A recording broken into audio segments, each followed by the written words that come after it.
గత 10 సంవత్సరాల కాలంలో కేంద్ర ప్రభుత్వం తెలంగాణలో 12 లక్షల కోట్ల రూపాయలను ఖర్చు చేసింది.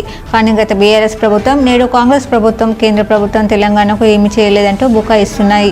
కేంద్ర హోంశాఖ సహాయ మంత్రి బండి సంజయ్ వెల్లడి.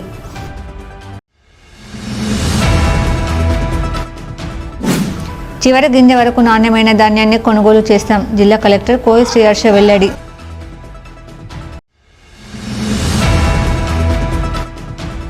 కాంగ్రెస్ ప్రభుత్వం విధానాలతో రాష్ట్రంలో ఆటో డ్రైవర్ల, ఓనర్ల పరిస్థితి దినదిన గండంగా మారింది. రామగుండం మాజీ ఎమ్మెల్యే కోరుకంటి చందర్ ఆరోపణ.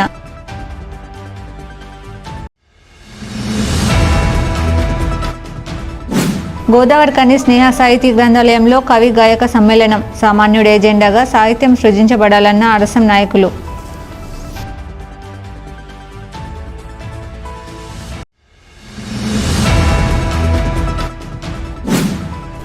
బార్ అసోసియేషన్ మాజీ అధ్యక్షులు, రామగుండం రీక్రియేషన్ క్లబ్ అధ్యక్షులు బల్మూరి అమరేందర్రావు వనితల పెళ్లి రోజు సందర్భంగా రీక్రియేషన్ క్లబ్ ఆధ్వర్యంలో మజ్జిగ సీట్ల పంపిణీ.